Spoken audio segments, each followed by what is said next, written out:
കർണാടകയിലെ ഷിരൂരിലേതിന് സമാനമായ കുന്നിടിച്ചുള്ള നിർമ്മാണമാണ് കാസർഗോഡ് ചെറുവത്തൂർ വീരമലയിലും നടന്നതെന്ന് പരാതി.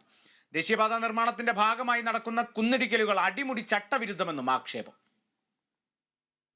ഷിരൂർ ദുരന്തം നടന്നത് ദേശീയപാത 66-ലായിരുന്നു. ചെറുവത്തൂർ വീരമലക്കുന്നും ദേശീയപാത 66-ൽ തന്നെയാണ്. റോഡിനായി ഇവിടെയും കുന്നിടിച്ചത് ഷിരൂർ മോഡലിലാണ്.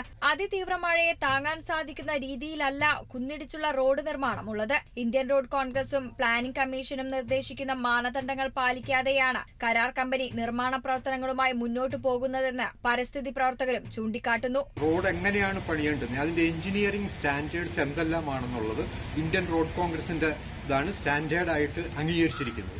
ആ സ്റ്റാൻഡേർഡ് പ്രകാരമുള്ള റോഡ് പണികളല്ല ഒരിടത്തും നടക്കുന്നത്. കുന്നുകൾ 90 ഡിഗ്രിയിൽ ഇടിച്ചിട്ടാണ് റോഡ് പണിയുന്നത്. ഈ എംബാങ്ക്മെന്റ് എങ്ങനെ പണിയണം, അതിന് എത്ര ചെരുവ് കൊടുക്കണം, ഇത് മുഴുവൻ എഞ്ചിനീയറിംഗ് ഡ്രോയിങ്ങുകളുടെ അടക്കം സഹായത്തോടുകൂടി ഇന്ത്യൻ റോഡ് കോൺഗ്രസും അതുപോലെ തന്നെ പ്ലാനിംഗ് കമ്മീഷൻ തയ്യാറാക്കിയ മാർഗനിർദ്ദേശങ്ങളിലും വിശദമായി പ്രതിപാദിച്ചിട്ടുള്ളതാണ്. ഇപ്പൊ ഷിരൂരിൽ ദുരന്തമുണ്ടായി, ദേശീയപാത 66 തന്നെയാണ് അവിടെ ഇടിഞ്ഞു വരുന്നത്.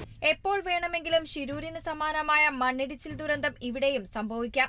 ദേശീയപാത വികസനത്തിനായി വീരമലക്കുന്നിൽ നിന്നും മണ്ണെടുത്തതിലുള്ള അശാസ്ത്രീയത ഉണ്ടാക്കിയ പ്രശ്നങ്ങൾ പരിഹാരമില്ലാതെ തുടരുകയാണ്. Kerala vision news, Kasaragod.